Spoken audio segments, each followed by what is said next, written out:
Hello guys, welcome to my video. तो आज की वीडियो में आपको बताने वाला हूँ एडोब एनिमेट सॉफ्टवेयर में सिंबल्स के बारे में कि सिंबल्स क्या होते हैं और इनका यूज़ कैसे करते हैं। चलिए शुरू करते हैं। तो सबसे पहले इतना समझ लो कि जो सिंबल्स होते हैं वो किसी भी शेप की एक आइडेंटिटी होते हैं। यानी कि अगर मैं आपको एक एग्जांपल दूँ तो यहाँ पर मैं एक ओवल शेप ड्रॉ करता हूँ।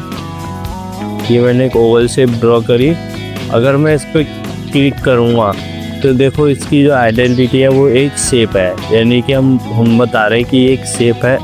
अगर यहाँ पर मैं एक रेक्टेंगल ड्रॉ कर देता हूँ ओवल के बगल में और फिर इस पर भी क्लिक करता हूँ तो ये भी एक शेप है, यानी कि इन दोनों की आइडेंटिटी एक शेप की है। लेकिन हमें ये नहीं पता कि ये शेप का नाम क्या है। तो इनकी कोई मतलब पर्टिकुलर आइडेंटिटी नहीं होती। हम कोई सी भी शेप ड्रॉ कर लो सबकी आइडेंटिटी सेम होगी कि वो शेप के नाम से ही जाने जाएंगे, लेकिन उनकी अपनी कोई सेपरेट आइडेंटिटी नहीं होती।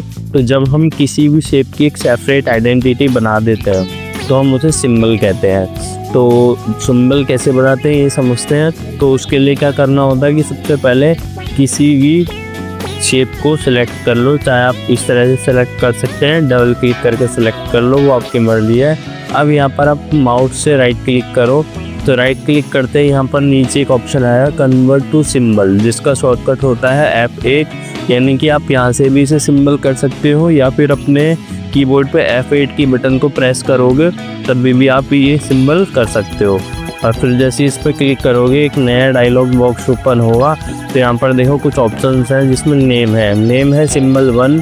अगर आप इसका कोई नेम देना चाहते हैं, जैसे मैं इसकी एक आइडेंटिटी बना देता हूँ रेक्टेंगल के नाम से, तो अब मैं इस नाम से कोई दूसरा सिंबल नहीं बना सकता। यानी कि एक नाम की बस एक आइडेंटिटी होती है, इसकी एक सेपरेट आइडेंटिटी बन गई रेक्टेंगल के नाम से। अगर आप कोई और नाम देना चाहते हो आप नाम दे सकते हो, अगर नाम नहीं देना तो सिंबल 1 के नाम से भी आप इसे सेव कर सकते हो। अब हम समझते हैं टाइप।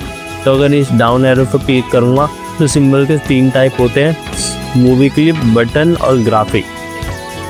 तो इन तीनों के बारे में हल्का से समझाता हूँ आपको कि मूवी क्लिप वो ग्राफिक मतलब वो सिंबल्स होते हैं जिनमें आपको 3D एनिमेशन करना होता है। तो 3D एनिमेशन में मूवी क्लिप काम आता है।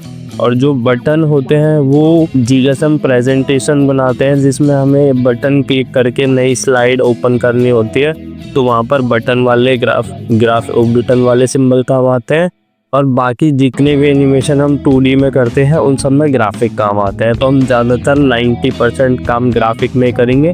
तो इस पर ग्राफिक पे क्लिक कर देता हूँ और इसे जैसे ही यहाँ पर मैं ओके करूँगा, ये देखो अपने आप में एक अलग आइडेंटिटी बन गया। अगर मैं इस पर क्लिक करूँगा तो यहाँ पर देखो ग्राफिक लिखा आ रहा है और सिंबल का नेम लिखा आ रहा है जिस नेम से हमने इसे सेव करा है। तो अब मैं इस नेम से कोई दूसरा सिंबल नहीं सेव कर सकता क्योंकि यहाँ पर इसकी एक पर्टिकुलर सेपरेट आइडेंटिटी बन चुकी है। तो इसलिए ये होता है हमारा सिंबल। अब हम बात करते हैं कि हम सिंबल क्यों करते हैं। तो सिंबल करने के काफ़ी सारे रीजंस होते हैं, वो मैं आपको समझाता हूँ। जैसा कि अभी मैंने आपके सामने 2 शेप ड्रॉ करी, मैं इन दोनों शेपों की स्ट्रोक जो है वो बढ़ा लेता हूँ। तो पहले इसको शेप को क्लिक करूँगा और इसकी स्ट्रोक साइज को बढ़ा लेता हूँ और फिर इसके अंदर जाता हूँ और अभी ये आपको डिटेल में बताऊँगा कि मैं क्या कर रहा हूँ और क्यों कर रहा हूँ। तो अब देखो यहाँ पर एक है ये शेप है और ये है सिंबल। तो अब बात करते हैं कि सिंबल हम क्यों करते हैं।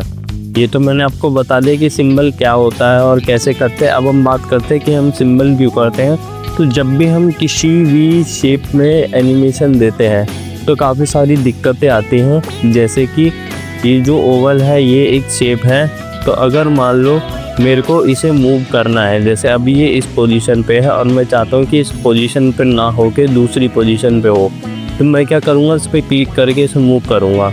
तो जैसे ही मैंने मूव करा तो आप देख सकते हैं कि किसी भी शेप में एक फिल होता है और एक स्ट्रोक होता है। तो जैसे ही मैं मूव कर रहा हूँ तो यहाँ पर सिर्फ फिल निकल के आ जा रहा है लेकिन स्ट्रोक वहीं रह जा रहा है। तो इसके लिए मेरे को क्या करना होगा, बार बार इसको डबल क्लिक करके या पूरा ऐसे ड्रैग करके सिलेक्ट करके फिर मूव करना पड़ेगा।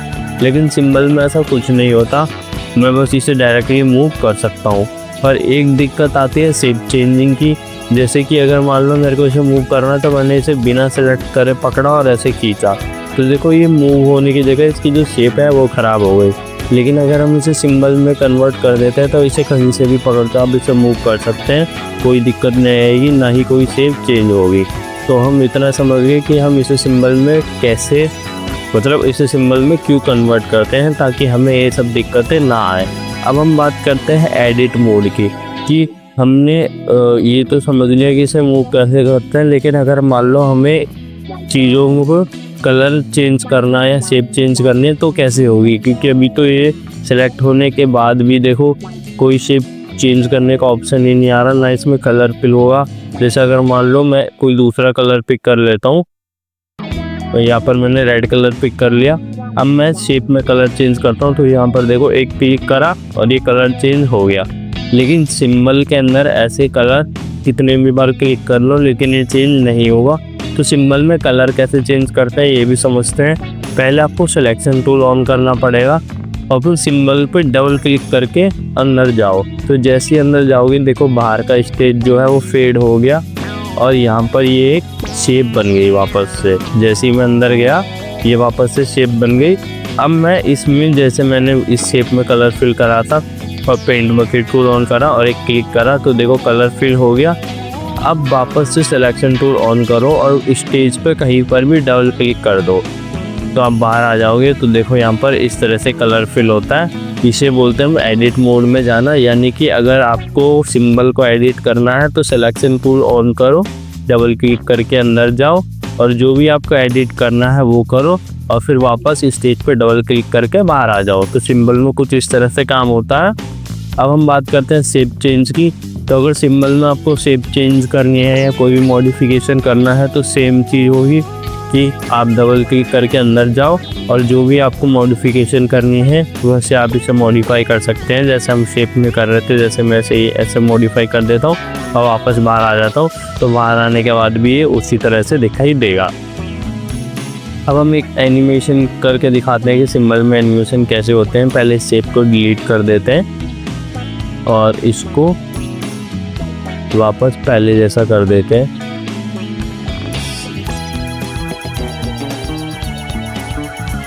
अब देखो यहाँ पर फर्स्ट फ्रेम पे इसकी जो पोजीशन है वो यहाँ है। अब मैं चाहता हूँ कि 20th फ्रेम पे इसकी जो पोजीशन है वो चेंज हो जाए, तो यहाँ आ जाए। तो मैंने इसकी पोजीशन यहाँ रख दी और यहाँ पर राइट क्लिक करूँगा और यहाँ लगा दूँगा क्लासिक ट्विन। इसके बारे में मैं आपके लिए एक सेपरेट वीडियो बनाऊँगा डिटेल में। अभी बस आप एक चीज़ ना समझ लो कि मैंने यहाँ पर क्लासिक ट्विन करा राइट क्लिक करके। तो देखो अब इसकी जो पोजीशन है वो कुछ इस तरह से चलेगी, कुछ इस तरह से एनिमेशन हो रहा है कि ये इस पोजीशन से इस पोजीशन तक मूव कर रहा है। तो अगर मैं क्या करूँ कि इसी लेयर पे और ड्राइंग कर दूँ, जैसे इस पे एक ओवल ड्रॉ कर दूँ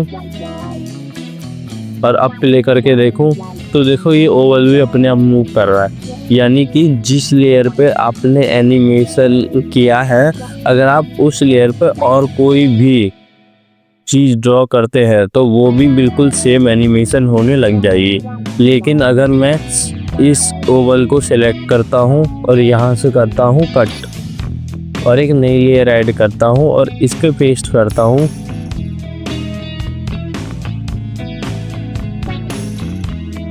फिर देखो फिर प्ले करके देखता हूँ तो ये बिल्कुल एनिमेशन नहीं करेगी।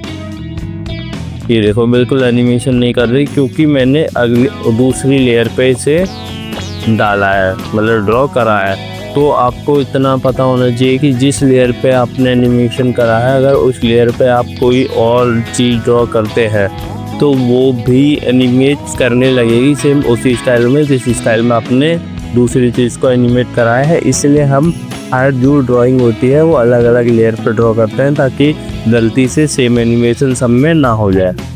तो सिंबल में बस इतना ही था, मैंने आपको बता दिया कि सिंबल क्या होता है और क्यों करते हैं और कैसे करते हैं। तो अगर आपको वीडियो अच्छी लगी हो तो वीडियो को लाइक करना, चैनल पे कमेंट करना और चैनल को सब्सक्राइब जरूर करना। आज के लिए इतना ही, थैंक यू।